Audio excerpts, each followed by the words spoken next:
खणखणीत नाम घेतल्यावर काय आनंद आहे बघा बरं. गदारोळी आनंदे, हा आनंद फक्त इथंच आहे बरं का, हा प्रपंचात नाही. जो प्रपंचात आनंद मिळतोय असं वाटतंय तो आनंद नाही, ते सुख आहे. आणि जिथं सुख आहे तिथं दुःख आहे. आनंद जिथं आहे ना तिथं फक्त आनंद आहे. आनंद या शब्दाला विरुद्धार्थी शब्दच नाहीये.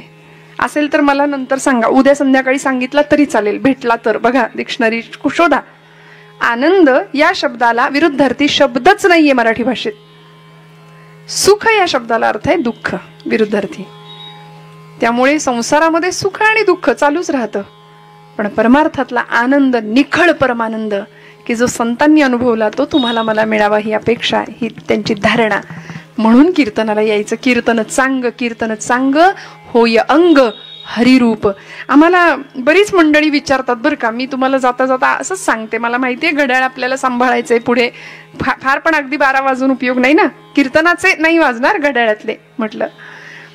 पण लोक आम्हाला विचारतात, ताई एवढ्या लहानपणापासून तुम्ही कीर्तन करता, 25 वर्ष 11व्या वर्षापासून कीर्तनाला उभ्या राहिलात, मग तुम्ही तुमचे सगळे डॉक्टर झाले, इंजिनियर झाले तुमच्या वयाची मंडळी, मग तुम्ही का बरं नाही? म्हटलं सगळेच होतील. धर्माचं काम कुणीतरी करायला हवं आणि ती फळी उभी राहायला हवी. त्यामुळे कीर्तनकार हा फक्त 2 तासाचा कीर्तनकार नसतो, तो 24 तास धर्मप्रचारक असला पाहिजे. या पुढे जाऊन सांगते की मला असं वाटतं या वयातच यावं यात, कळलं तर बघा, या वयातच यावं यात. या वयातच इथे आल्यानंतर जी जीवनाची गोडी मिळणार आहे ना, ती आयुष्यभर टिकून राहणार आहे बरं का. त्यामुळे योग्य वेळी परमार्थ घडावा. ऐहिक भौतिक विकास, व्यावहारिक विकास, शिक्षण, सगळ्या भाषांचा स्वीकार आम्हाला करायचाच आहे. पण आमचं मूळ आम्हाला हरवता कामा नये. आमचं मूळ जे आहे ना हिंदू धर्म संस्कृतीचं, ते मूळ सध्या हरवत चाललंय. धर्मशिक्षण घराघरातनं देण्याची गरज आहे. आई वडिलांनी सजग राहण्याची फार गरज आहे. त्यामुळे ही कथा कीर्तनं आमच्या लेकरांनी ऐकली पाहिजेत. खूप गोड कथा आहे, सगळ्यांना माहिती आहे, पण कीर्तनाच्या ढंगाने ऐकण्याचा काही आनंद वेगळा असतो. सगुण चरित्रे परमपवित्रे सादर वर्णावी ऐसी कीर्तन मर्यादा संतांच्या घरची, असं नाथबाबा सांगतात ना. काय घडलं बघा. एकादशीचा दिवस, पंढरपूर, आणि पंढरपुरातला आनंद. पंढरपूरला जाऊया इथून थेट सगळे, विना तिकीट प्रवास. तयार आहेत सगळे? येवलेकर हा, चला. आधी रचिली आधी रचिली आधी रचिली आधी रचिली आधी रचिली आधी रचिली पंढरी मग वैकुंठ नगरी नगरी मग वैकुंठ नगरी नगरी मग वैकुंठ नगरी.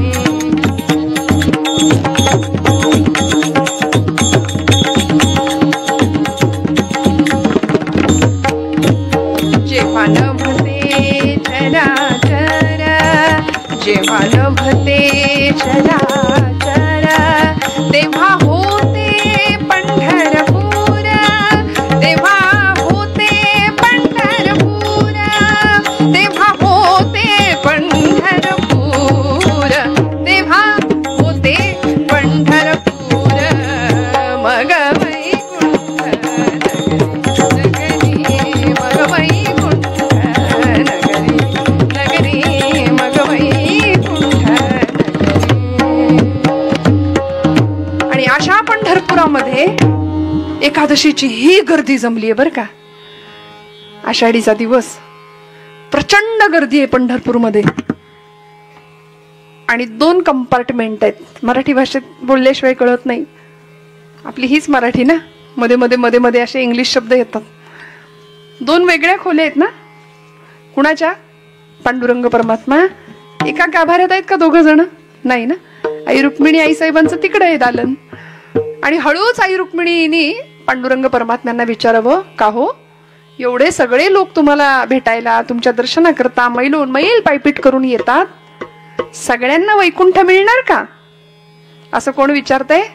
रुक्मिणी आई पांडुरंग परमात्म्याला. सगळ्यांना वैकुंठाची गती प्राप्त होणार भगवंत म्हणाले, अगं तुला कोणी सांगितलं पंढरपूरला आला म्हणजे तो वैकुंठाला प्राप्त झाला किंवा मी त्याला प्राप्त झालो, असं काही नाही.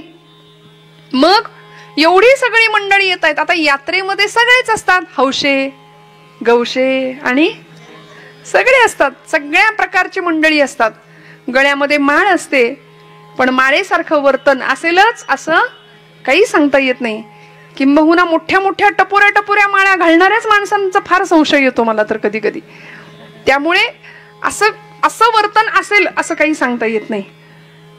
भगवंत म्हणतात, असं नाही ग, पंढरपूरला आला म्हणजेच माझी प्राप्ती झाली असं काही नाही. अगं आपल्या घरी राहून ठाईचं बै सोनी करा एक चित्त आवडी अनंत आळवावा, ही संतांची वचनं सुद्धा आपल्या सोयीनुसार घेणारी माणसं फार आहेत. कधीच कुठल्या तीर्थाला जायचं नाही आणि म्हणायचं ठाईचं बै सोनी, संतांनीच सांगितलंय करा एक चित्त. आपल्या सोयीनुसार आपण अर्थ फार घेतो. आपण लबाड भक्त आहे बरं का, आपल्याला हवं ते. एक सुभाषित आहे, शास्त्राभ्यास नको, श्रुती पढू नको, तीर्थासी जाऊ नको. एक जण हे कीर्तन माझं ऐकलं आणि एक जण मला भेटायला आले. म्हणाले, ताई तो श्लोक मला सांगा म्हणले, परत एकदा लिहून द्या. पाहिजे होता त्यांना, लिहून मला मागत होते. म्हणले कुठला श्लोक? मी बरेच श्लोक म्हणले कीर्तनात आज. नाही म्हणे, ते नको नको नको नको सांगितलंय ना, ते फार चांगलं आहे म्हणाले, तो श्लोक लिहून द्या. हे असं आहे आमचं, आमच्या सोयीनुसार आम्ही भक्ती करतो. भगवंत म्हणतात, नाही ग, मी असं सांगितलंय भगवद्गीतेमध्ये, यत् करोषि यदश्नासि यज्जुहोसि ददासि यत् तपस्यसि कौंतेय तत्कुरुष्व मदर्पणम. तू जे जे कर्म करशील, यत् करोषि, ते सगळं मला अर्पण करण्याच्या भावनेने कर. स्वामी म्हणतात की नाही, भिवू नकोस, मी तुझ्या पाठीशी आहे. मग याचा अर्थ चोरांनी चोरी करताना हे वाक्य स्वामींचं घ्यावं आणि स्वामी म्हणाले भिवू नकोस चला, असं नाही. जे जे सत्कर्म करशील तिथे मी तुझ्या पाठीशी आहे. त्यामुळे जे करशील ते मला अर्पण करण्याच्या भावनेने कर, असं मीच भगवद्गीतेत सांगितलंय ना कृष्णावतारामध्ये, असं रुक्मिणीला भगवंत सांगतायत.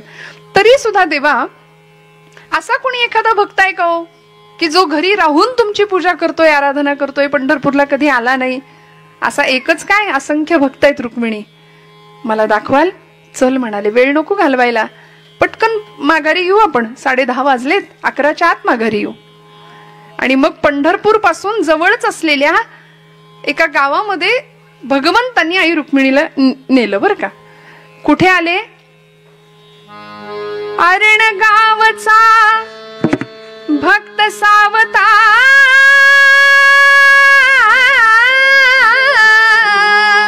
अरण गावचा भक्त सावता, माळी धन्य झाला विठ्ठल विठ्ठल. अखंड विठ्ठल नामामध्ये रंगलेला असायचा आणि भगवंताला आपलंसं केलंय. पंढरपुरापासून जवळ असलेलं अरण भेंडी नावाचं गाव, तिथे भगवंत रुक्मिणी मातेला घेऊन आलेत. अरण गावचा भक्त सावता, अरण गावचा दिन दिन धा तीन त्रक दिन धाग त्रक दिन दिन धा तीन त्रक दिन धाग त्रक. अरण गावचा भक्त सावता, माळी धन्य झाला जयाने वनमाळी मोहिला, जयाने वनमाळी मोहिला.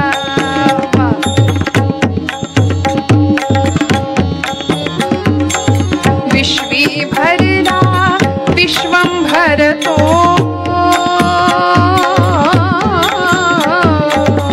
विश्वी भरला विश्वंभर तो, नाम विठो त्याचे तत्व हे हृदय वसे जाचे, तत्व हे हृदय वसे जाचे. अरण गावचा भक्त सावता, माळी धन्य झाला जयाने वनमाळी मोहिला, जयाने वनमाळी मोहिला. आपण जरा प्रॅक्टिस करू उद्या. आणि असा भगवंत रुक्मिणी मातेला घेऊन अरण गावामध्ये घेऊन आले. बांधावर उभे राहिलेत. समोरचा मळा, समोरचं शेत पाहिलं. एक एक रोपट असं जगवलंय, जपलंय, वाढवलंय की विठ्ठल समजून प्रत्येक रोपट्याला पाणी घातलंय, प्रत्येक रोपट्यावर प्रेम करावं. विठ्ठल स्वरूप साक्षात. विचार करा ना, भगवंतांनी दिलेला प्रत्येक श्वास त्याची कृपा आहे असं समजून जर आपलं जीवन पुढे गेलं ना, तर आपल्यासारखे भाग्यवान आपणच. एका श्वासावर सुद्धा आपली सत्ता नाही. वृक्षाचेही पान आले ज्याची सत्ता राहिली, अहंता मग कोठे. देखवी ऐकवी एक नारायण तयाचे भजन चुको नये. त्यामुळे प्रत्येक रोपट्यावर इतका जीव लावावा. प्रत्येक रोपटं म्हणजे विठ्ठलच आहे, विठ्ठलच आहे असं समजून जगवावं. असा सुंदर माळा फुलवला होता. आई रुक्मिणी बांधावर उभे आहेत. पांडुरंग परमात्मा सांगतायत, हे बघ माझ्या भक्ताचा माळा. हा कधीच पंढरपूरला येत नाही बरं का, जवळच आहे पण तरी पंढरपूरला कधी येत नाही. कसा मळा फुलवलाय बघ, भक्तीचा मळा आहे. आणि तिकडून समोरून सौभाग्यवती स्त्री येताना दिसली. सोलापुरी साईडला जे मिळतं ते इरकली काठाचं लुगडं नेसलेली, डोक्यावर पदर, कपाळाला रुपया एवढं कुंकू. आता सांगायची गरज नाही, ते म्हणतात ना जुने कीर्तनकार, टिकली तर टिकली. हा, त्यामुळे लाव टिकली लाव असं म्हटलं तरी राग येतो. एवढीशी छोटीशी टिकली सुद्धा आम्हाला नकोशी होते आमच्या मुलींना बरं का. पण आता रुपयाचं अवमूल्यन झालं आपण म्हणूया, त्यामुळे कुंकू गेलं. पण एवढं मोठं टप्पोरं कपाळा, रुपया एवढं कुंकू कपाळावरती. आणि खानदानी शालीनता, फार अलंकार नाहीत, गळ्यामध्ये एकच सौभाग्याचा अलंकार मंगळसूत्र. आणि प्रचंड तेज चेहऱ्यावर. सावित्रीबाई नाव होतं. डोक्यावर टोपली होती. जेवण घेऊन आले होते आपल्या धन्याला, कारभाऱ्याला.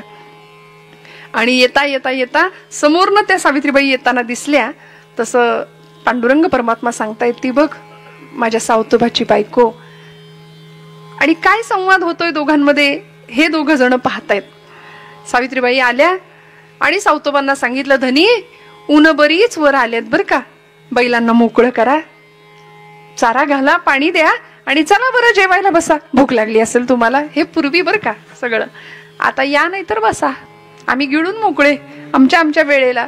ही मी निंदा नाही करत आहे बरं का, पण स्त्री मुक्ती, स्त्री स्वैराचार, स्त्री स्वातंत्र्याच्या नावाखाली आपण स्त्री मुक्ती किंवा स्त्री स्वातंत्र्य म्हणजे पुरुषांबरोबरची लढाई आहे की काय असं विनाकारण मनामध्ये ठसवून बसलो महिला वर्ग. पण असं नाहीये. स्त्री पुरुष भगवंतांची निर्मिती आहे. पुरुष आणि प्रकृतीच्या गुणाकाराखेरीज, माया आणि ब्रह्माच्या गुणाकाराखेरीज सृष्टीची निर्मिती नाहीये.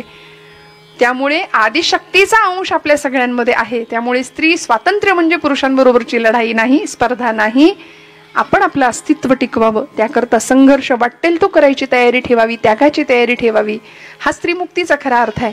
आणि या पलीकडे जाऊन काय जुना काळ काय होता हो, शेवटचा माणूस घरामधला आपल्यासाठी जेवायचं थांबतंय, इथे खरी श्रीमंती होती. कुणीतरी आपल्यासाठी वाट बघतंय. बघा तुम्ही, असा काळ आपण सगळ्यांनी अनुभवलाय. सगळ्यांनी एकत्र बसून जेवावं. आता आपण पुढारलो की मागे गेलो, मला कधी कधी प्रश्न पडतो. पूर्वी एकत्र बसून जेवायचे की नाही, सगळे एकत्र बसायचे, एकत्र गुण्यागोविंदानी संसार प्रपंच पुढे जायचा, जेवण व्हायचं. आता हातात घेतात, उभ्या उभ्याच जेवतात. वाढणारं वाकून वाढायचं, जेवणारं खाली बसून छान अशी पंगत बसायची. आता वाढणारा माणूस उभा आहे एका जागी आणि जेवणारा माणूस फिरत फिरत इकडे तिकडे. जागा मिळते का कुठे बुफे है की नाही. काय सुंदर प्रपंच असावा. सावित्रीबाई सांगतायत, धनी चला बरं आता भोजनाला बसूया, सोडा बैलांना मोकळं करा. आणि बसले दोघं जण जेवायला. अन्न ब्रह्माची प्रार्थना केली आणि पहिला घास मुखात घातला. आणि हळूच पत्नीने विचारलं, कारभारी बरेच दिवस झालं तुम्हाला काही विचारीन म्हणते. विचारू का हो, विचारू का. सावतोबा म्हणतायत, अगं कारभारने विचार की, काय विचारायचंय तुला. धनी अहो बरेच वर्ष झाली, आता आपल्या लग्नाला जवळजवळ 8-10 वर्ष झाली. आपल्याला छोटी मुलगी आहे, नागू नावाची, नांगीता तिचं नाव बरं का. आणि आपण एवढ्या 10-12 वर्षामध्ये मी तुम्हाला कधीच बघितलं नाही पंढरपूरला गेलेले. गळ्यामध्ये तुळशीची माळ आहे, कपाळाला गोपीचंदन आहे, बुक्का लावता, कायम विठ्ठल विठ्ठल विठ्ठल विठ्ठल स्मरण करत राहता. पण पंढरपूरला कधी गेलेलं मी पाहिलं नाही. का बरं, मला त्याचं कारण सांगाल. सावतोबा म्हणतात, कारभारने हा प्रश्न आहे तुझा, देतो तुला उत्तर. भोजन आटोपलं आणि अन्नदाता सुखी भव आशीर्वाद देऊन हात धुतले. बैलांच्या जवळ आले. बैलांवरती एक अशी थाप मारली मस्त आणि सांगितलं, हे बघ कारभारने, माझा पांडुरंग फक्त विटेवर आहे असं का ग वाटतं तुला? नाही नाही, चराचर सृष्टीमध्ये त्याची व्याप्ती आहे. एको देवः सर्वभूतेषु गूढः, सर्वव्यापी सर्वभूतांतरात्मा, स्थिरचर व्यापुनी जो जगदात्मा दशांगुले उरला. प्रत्येक चराचर सृष्टीमध्ये त्याचं अस्तित्व आहे. आणि बैलांच्या पाठीवर थाप मारली आणि सावतोबा सांगतात, बैल विठ्ठल शेत विठ्ठल, सगळं विठ्ठल इथं. बैल विठ्ठल शेत विठ्ठल विश्व विठ्ठल गे. बैल विठ्ठल शेत विठ्ठल विश्व विठ्ठल गे. विठ्ठल वाणी मोठ काळी ती बी विठ्ठल गे. विहिरीला मोठ जोडलेली होती, मोठीने पाणी द्यायचं. काय सांगतायत? विठ्ठल वाणी मोठ काळी ती बी विठ्ठल गे. बैल विठ्ठल शेत विठ्ठल विश्व विठ्ठल गे. विठ्ठल वाणी मोठ काळी ती बी विठ्ठल गे.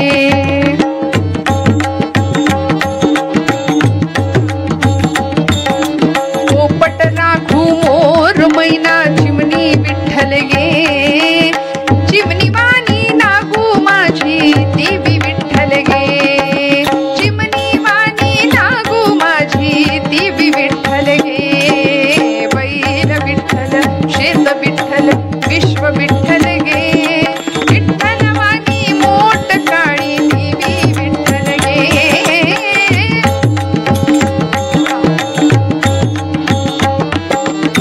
सर्व चराचर सूर्य चंद्र गे गमते विठ्ठल गे. विठ्ठलाचा दास सावता त्यो बी विठ्ठल गे. विठ्ठलाचा दास सावत्या त्यो बी विठ्ठल गे. बैल विठ्ठल शेत विठ्ठल विश्व विठ्ठल गे. बैल विठ्ठल शेत विठ्ठल विश्व विठ्ठल गे. विठ्ठल वाणी मोठ काळी ती बी विठ्ठल गे. विठ्ठल वाणी मोठ काळी ती बी विठ्ठल गे. विठ्ठल वाणी मोठ काळी ती बी विठ्ठल गे. समाधान वाटलं रुक्मिणी आई साहेबांना रे. वेदातलं तत्वज्ञानी यांना माहिती, बैल विठ्ठल शेत विठ्ठल विश्व विठ्ठल गे. सर्व चराचर सगळीकडे विठ्ठल भरलाय. विटेवरच्या पांडुरंगाला बघण्याकरती गेलो काय आणि नाही गेलो काय हे तत्वज्ञान यांना कळतं. समाधानाने रुक्मिणी आई साहेब पांडुरंग निघून गेले पंढरपुरामध्ये. आणि आता बायकोला तत्वज्ञान सांगितलं, तिचं समाधान झालं की मी पंढरपूरला का जात नाही. पण एवढ्यात सावतोबांची जी 8 वर्षाची मुलगी होती ना, नांगिता, नागू नाव तिचं, धावत आली आणि आपल्या वडिलांना अशी मिठी मारली. मागून खांद्यावरती बसलेले होते, अशी छान गळ्याभोवती मिठी मारली. आणि बाबा, अहो माझ्या त्या शेजारच्या मळ्यातल्या सगळ्या मैत्रिणी आहेत की नाही, यमी बनी ठकी सगळ्या, त्या येणाऱ्या एकादशीला पंढरपूरला जाणार आहे तो. बाबा आपण पण जाऊया का पंढरपूरला? चला ना बाबा. हे 8 वर्षाची पोर हट्ट करतीये बरं का, आपण पंढरपूरला जाऊया. आताचे हट्ट न सांगण्यासारखे. पंढरपूरला जाऊया म्हणून हट्ट करणारी 8 वर्षाची नांगिता आता बायकोला जे तत्वज्ञान सांगितलं ते या लेकराला कसं कळणार? अधिकार तैसा करू उपदेश, बैल विठ्ठल शेत विठ्ठल सर्व चराचर, हे सगळं तिला कसं कळणार? मग तिला तिच्या भाषेमध्ये सावतोबा आता तिच्या प्रश्नाचं उत्तर देतायत. अगं नागू, आपण पंढरपूरला जात नाही कारण हा मळा आहे की नाही, हा मळा पांडुरंगाचा आहे. त्यांनी आपल्याला सांभाळायला दिलाय. आपण कुळ म्हणून काम करतो. किती जणांना कळालं हो, हे सगळं पांडुरंगाचं आहे, हे सगळं दत्तप्रभूंचं आहे. किती जणांना कळालं? आपण माझं माझं माझं करतो की नाही? खरं सांगा, मला कधी कधी खरंच असं वाटतं की प्रत्येक दिवशीचं कीर्तन सुद्धा परमेश्वराचा प्रसाद आहे. बघा ना, एखाद्या दिवशी तब्येतीत बिघाड झाला, 3-3 तास कीर्तन करणारी मी एखाद्या दिवशी जर नाही बोलता आलं तर असं वाटतं, अरे भगवंता तुझा प्रसाद आहे म्हणून कीर्तन करू शकते, तुझा प्रसाद आहे म्हणून आपण वाजवू शकतो, गाऊ शकतो, बसू शकतो. काही बिघाड झाला, कुठल्याही क्षणी काही बिघाडला झाला की हो त्याचं नव्हतं व्हायला वेळ लागतो का? किती जणांना वाटतं या सगळ्याची मालकी परमेश्वराची आहे, हा मळा भगवंतांचा आहे. आपण असे उभे राहतो बांधावर आणि पाहुण्यांना सांगतो ते झाड दिसतंय का, तो डोंगर तिथपर्यंत सगळं या पठ्ठ्याचं माझं. ती धरणी माता हसते आपल्यावरती, म्हणते याचा पणजोबा सुद्धा हेच म्हणायचा, याचा आजा सुद्धा हेच म्हणायचा, हे माझं, हे माझं, ही जमीन माझी. आणि हा सुद्धा हेच माझं म्हणतोय ना. शेवटी सगळं इथं सोडून जायचंय, हे पांडुरंगाचं आहे. सावतोबा आपल्या 8 वर्षाच्या मुलीला मार्गदर्शन करतायत, तत्वज्ञान सांगतायत. बाळा, आपण कुळ म्हणून काम करतो, पण ती हुशार होती, चुणचुणीत होती नागू. ती म्हणली बाबा आपण इथं काम करतो कुळ म्हणून, मग येत नाही कधी मालक खंडणी वसूल करायला, वाटा मागायला? आलं पाहिजे की नाही? अगं नाही येत, कारण आपण त्याला त्याच्या वाट्याचं पोच करतो. तरी सुद्धा बाबा यायला काय हरकत आहे एखाद दिवशी? बाबा पांडुरंग येईल का हो, मळ्याचा मालक येईल का आपल्या मळ्यात? सावतोबा पटकन बोलून गेले, येईल. तू बोलावलंस, तू त्याला हाक मारली तर तुझ्याकरता तो येईल. संतांच्या मुखातनं शब्द गेला, वाणी खोटी नाही ठरणार. श्रोते हो, आता जबाबदारी भगवंताला घ्यावी लागेल. ब्रह्ममूर्ती संत जगी अवतरले, उद्धरावया आले दीन जना. संताच्या मुखातला शब्द आहे ना, आता जबाबदारी भगवंताची. बाबा भगवंत येईल का? सावतोबा म्हणतात येणार नागू भगवंत. संवाद संपला आणि नागूनी करावं काय, काहीतरी निरोप देऊया म्हणली पांडुरंगाकडे. म्हणून चुणचुणीत पोरगी उठली, पाट पाट पाट पाट भाजी खोडली, पेंड्या बनवल्या आणि परकराच्या ओच्यात, परकर पोलक घालायच्या पोरी पूर्वीच्या, ते परकराच्या ओच्यात ते भाजी घेतली आणि जिथून त्या रस्त्यावरून दिंड्या चालल्या होत्या ना, त्या दिंडीच्या समोर येऊन उभी राहिली. समोरून एक दिंडी येताना दिसली. मनात विचार करते, ही भाजी पांडुरंगाला पोच करते आणि भाजी बरोबर निरोप देते, मळ्याचा मालक आहेस ना, मळ्यात येऊन जा. इतकं सोपं छान भक्तीचं रूपक. आणि ही त्या दिंडीच्या समोर येऊन उभी राहिली. आता दिंडीमध्ये असणारे, मी म्हटलं ना की ती माळा गळ्यात असल्या म्हणजे सगळंच असलं असं नाही ना. माळेला मणी 108 असतात, काहींकडे तेवढ्या खोड्या असतात. त्यामुळे ते जरा उलट्या काळजाची होती सगळी मंडळी. दिंडीतली आली आणि ती पोरगी अशी समोर दिसली, 8 वर्षाची नागू. ती त्यांना सामोरी आली. जय विठ्ठल जय हरी विठ्ठल त्यांचं चालू आहे बरं का. जय हरी विठ्ठल जय विठ्ठल जय हरी. ही अशी आडवी आली आणि दिंडी मालकांचं डोकं फिरलं. म्हणाले कोण आहेस तू? मी नागू, सावतोबांची मुलगी आहे. माझी एवढी भाजी पांडुरंगाला द्याल का हो? मळ्याचा मालक आहे आमच्या, एवढी भाजी त्याला पोच कराल? ते दिंडी प्रमुख, दिंडी मालक म्हणले कार्टे हो बाजूला, बाप तर कधी जात नाही पंढरपूरला आणि तुझी ही भाजी न्यायला आम्हाला काही तुझा गडी समजलीस? चाल बाजूला हो. पण ढकलून दिलो, धक्का मारला, भाजी खाली पडली, तुडवत निघून गेले.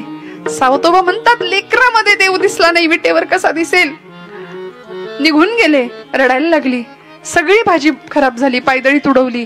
पुन्हा आली, सावतोबांना मिठी मारली, बाबा बाबा पांडुरंगाला भाजी पोहोचेल का हो? कोण देईल?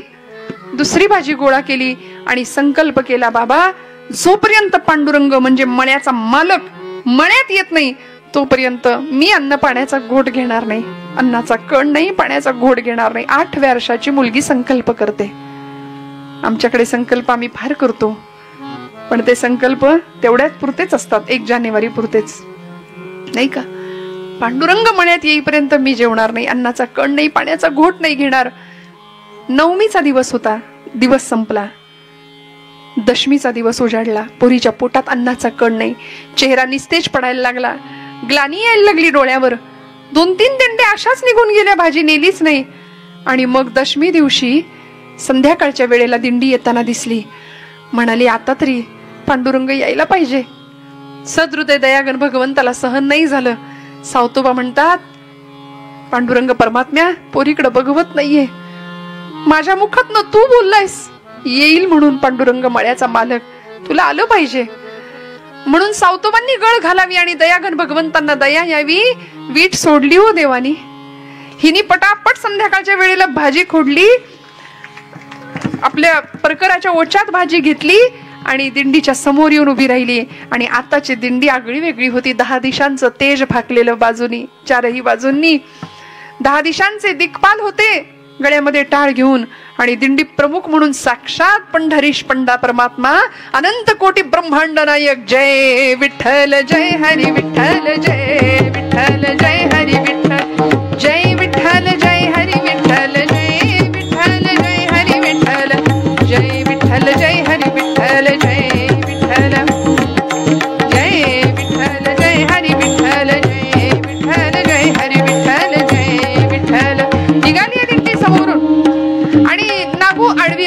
माऊलीला सामोरी आली.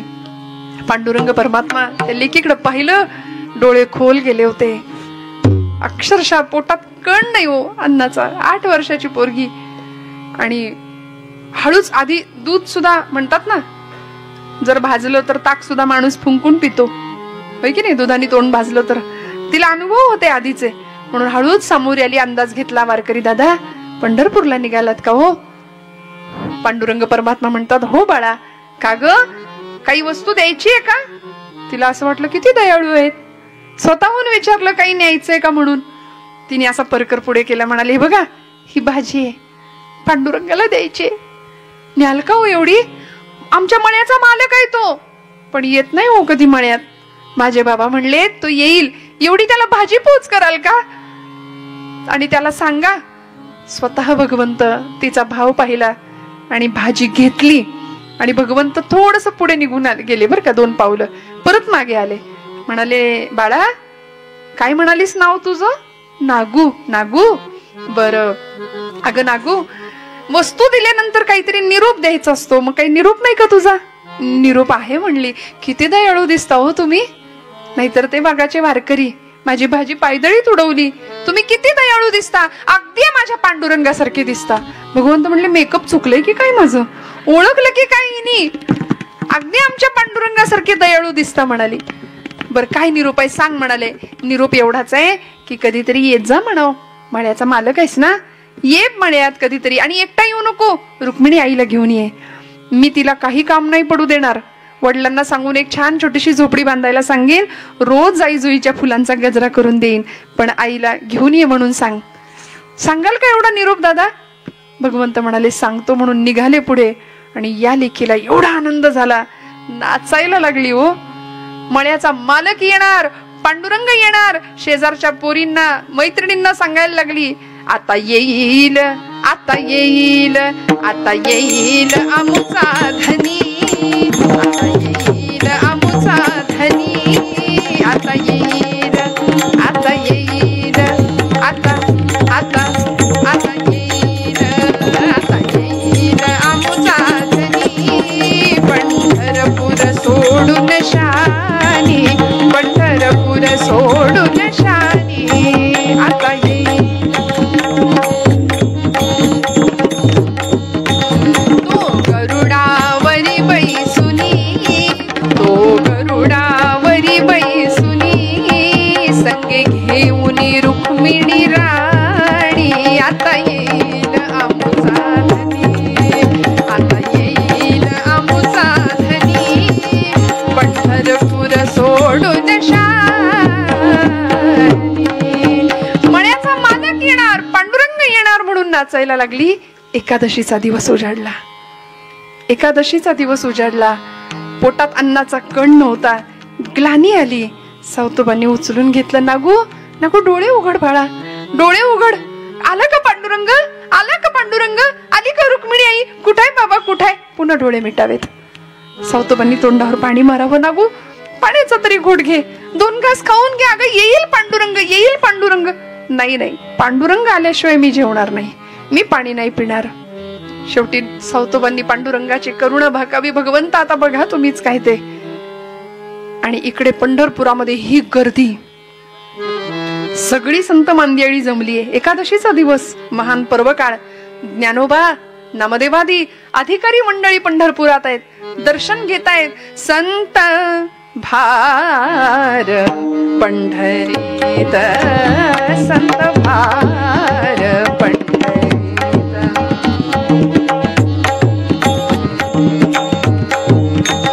कीर्तनाचा गजर होत. नामदेव महाराजांचं कीर्तन सुरू आहे. वाळवंटात ही गर्दी.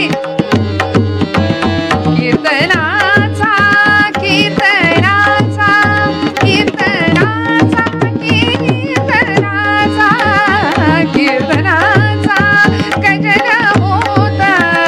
संत भार पंढरीत, संत भार पंढरीत, संत भार पंढरीत.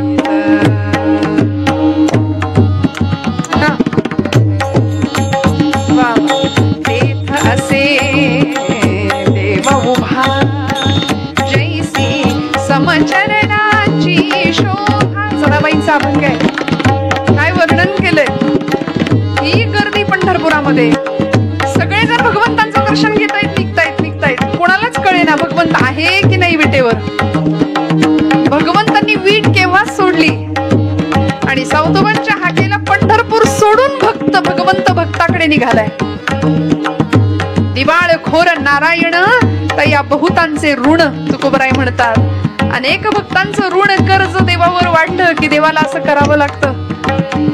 पण ज्ञानदेव आणि नामदेवादी मंडळी जेव्हा समोर येतात, बघतात पांडुरंग विटेवर नाहीये. हे फार कमी लोकांना कळतं. आपण बऱ्याचदा भक्ती करताना देवातल्या पाषाणाला नमस्कार करून निघतो, पण पाषाणातलं देवत्व बघणारी काही कमी मंडळी असतात. अधिकारी संतांना कळलं देव इथं नाहीये आणि मग सगळ्यांनी मोर्चा वळवला. नामदेव म्हणतायत, ज्ञानोबा देव गेले कुठे आजच्या दिवशी? ज्ञानराज म्हणतायत, न येणाऱ्या भक्ताकडे गेलेत म्हणाले नामया. कधीच पंढरपूरला न येणारा जो भक्त आहे ना त्याच्याकडे गेले, चला. आणि निघाले. आणि म्हणून आमच्या जनाबाई सांगतात की अशा संतांना शरण जाऊया. ऐशा संता शरण जावे, ऐशा संता शरण जावे, जनी म्हणे त्याला घ्यावे, जनी म्हणे त्याला घ्यावे, त्याला घ्यावे. संत भार पंढरी, संत भार पंढरी, संत भार पंढरी. भगवंत पोहोचले सावतोबांच्या मळ्यात आणि सावतोबांना सांगतायत, सावतोबा मला लपव म्हणाले. कुठेतरी माझ्या मागे चोर लागले, चोरांची टोळी लागली. हे सगळे संत भगवंताला बघायला सावतोबांच्या मळ्याकडे येत होते. भगवंत सांगतायत, सावतोबा लपवा मला, कुठेतरी लपवा लवकर. सावतोबा म्हणले, कुठे लपवू देवा? मळ्यात लपताय का? नको नको, शोधून काढतील. मग माळ्यावर बसताय का? नको, शोधून काढतील. मग देवा माझ्या या हृदया व्यतिरिक्त तुम्हाला लपवायला माझ्याकडे जागा नाही दुसरी, कुठे लपवणार तुम्हाला?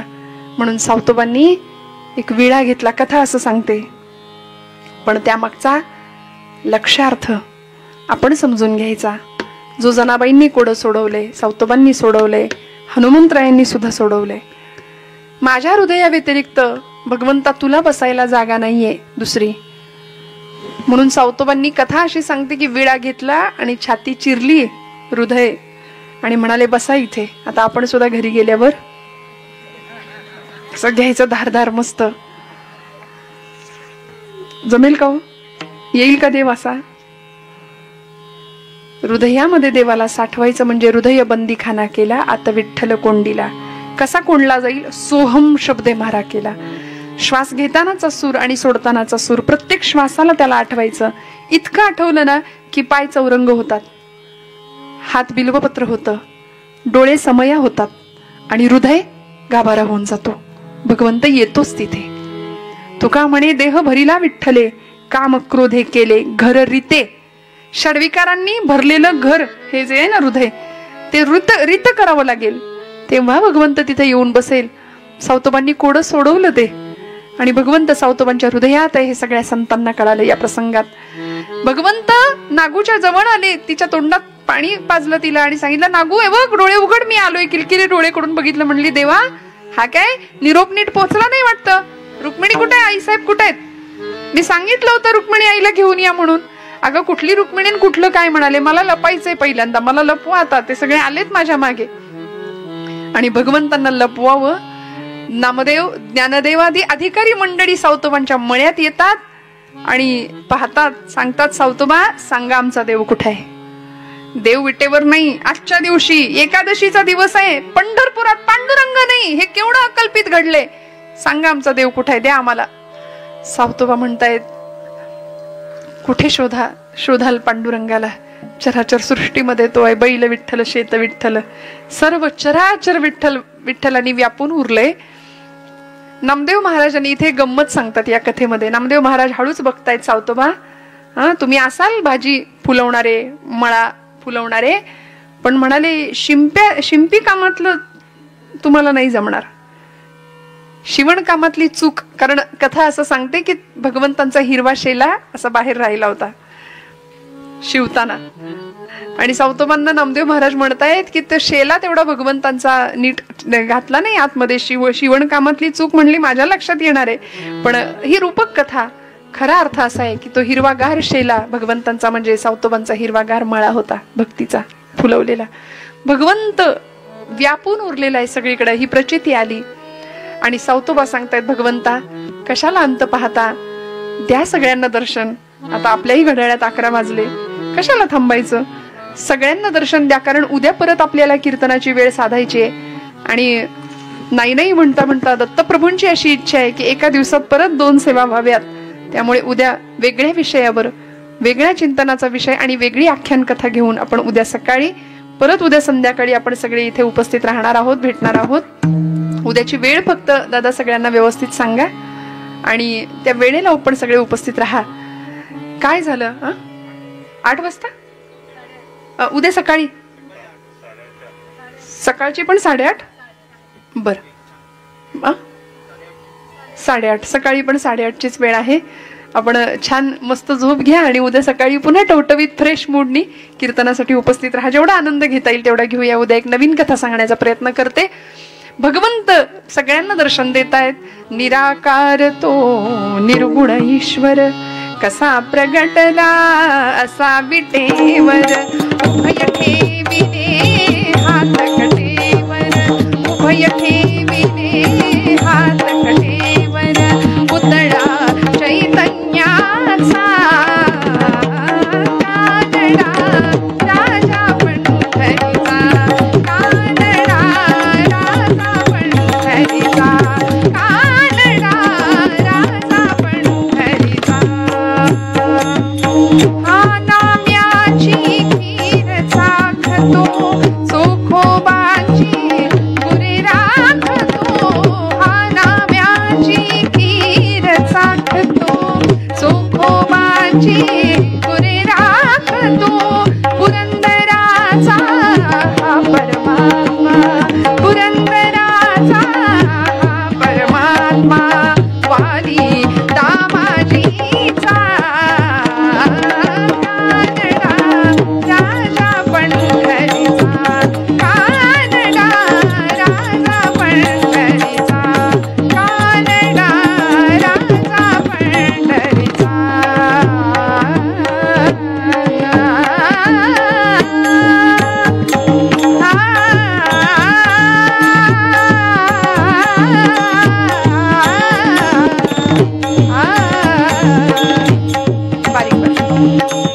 झालेली सेवा दत्तप्रभूंच्या चरणावर समर्पित करते. आजच्या कीर्तनाचा समारोप इथे करूया. आपण अभंगाचं निरूपण यथाशक्ती यथामती करण्याचा प्रयत्न केला. भैरवी घेऊन आरती करूया. कीर्तनाची आरतीची तयारी करा आणि मग आपण थांबूया. नामदेव महाराज हाच आशय अभंगामध्ये सांगतात. आपण आख्यानामध्ये कथा बघितली, त्या कथेची जोडणी आता परत अभंगाशी करावी, तरच हरदासाची कथा मूळ पदावर आली असं म्हणता येतं. नामदेव महाराज हाच आशय मनात सांगतात की अशा अधिकारी संतांचं आपण दर्शन घ्यावं. अखंडित नामा त्यांचा वास पाहे, निशिदिनी ध्याये सत्संगती. अशी सत्संगती मला मिळावी असं नामदेव महाराजांची इच्छा. तुम्ही आम्ही सुद्धा हीच कामना करावी. ब्रह्ममूर्ती संत जगी अवतरले, ब्रह्ममूर्ती संत जगी अवतरले. उद्धरावया आले दीन जना, दीन जना. ब्रह्मादिक त्यांची वंदिती पायवणी, ब्रह्मादिक त्यांची वंदिती पायवणी, ब्रह्मादिक त्यांची वंदिती पायवणी, वंदिती पायवणी, वंदिती पायवणी. पंढरीनाथ महाराज की जय. सगळ्या संतांनी जे भगवंताकडे मागणं मागितलं ते मागणं मागूया आणि कीर्तनाची एक आरती दत्तप्रभूंचीच घेऊया आणि बसायला. बर हे चिदान देगा देवा तुझा विसर न भावा, गुण गाईन आवडी हेची माझी सर्व. नलगी